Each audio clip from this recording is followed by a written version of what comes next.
Okay, simulan natin. Kilala ko ang aking mga tupa.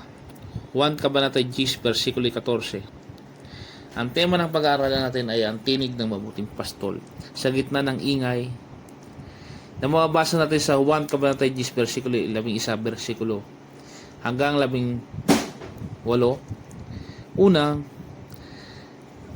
noong panahon ng Israel, maraming kawan ng tupa nagsama-sama sa isang malaking pulungan tuwing gabi. Sa umaga, tatawagin ng bawat pastol ang kanyang sarili mga tupa kahit magkakahalo ang daang tupa. Lalabas lamang ang mga tupa kapag narinig ang tinig ng kanilang pastol. Maaring sa pagkumpasok sa sipol, sa anumang pagtawag ng pastol, nakikilala ng mga tupa ang kanilang pastol. Hindi sila sumasama kung kani-kaninong boses, kundi sa boses ng kanilang pastol. Sa buhay natin, maraming mga iba-ibang tinig. Halimbawa na lamang sa makabagong teknolohiya ngayon, social media, mga bumabagabag sa atin, insecurities, mga tukso, kung ano-ano na ang ingay sa mundong ito.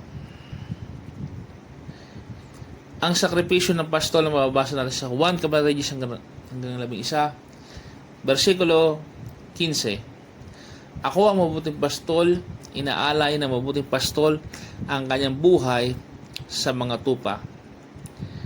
Ang isang upahan ay nagtatrabaho lang para sa sweldo. Kapag may dumating na asong gubat, at takbo siya para iligtas ang sarili. Pero ang tunay na may-ari ng tupa tatayo sa harap ng panganib para protektahan ang kawan. Hindi lang tayo basta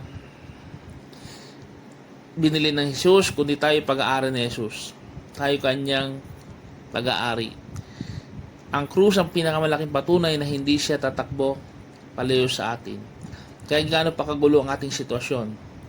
Ang personal na relationship natin sa Kanya, na mababasa natin sa John chapter 10 verse 14, sinasabi niya, ako ang mabuting pastol, kilala ko ang aking mga tupa, at kilala nila ako. Sa pang-ilustrasyon, isang malaking dagsa ng mga tao, kapag umiyak ang isa sanggol ay makikilala ito ng kanyang magulang. Kung mawala ang isang bata, kapag ito'y umiyak at maririnig ito ng kanyang mga magulang, makikita niya ito.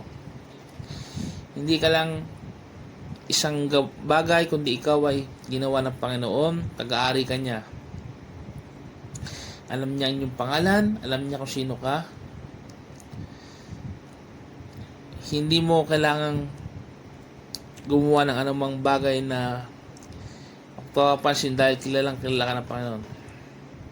Ang tanong, kilala ba natin ang Panginoon? Naglalaan ba tayo ng oras sa pananalangin para makilala siya, ang kanyang boses?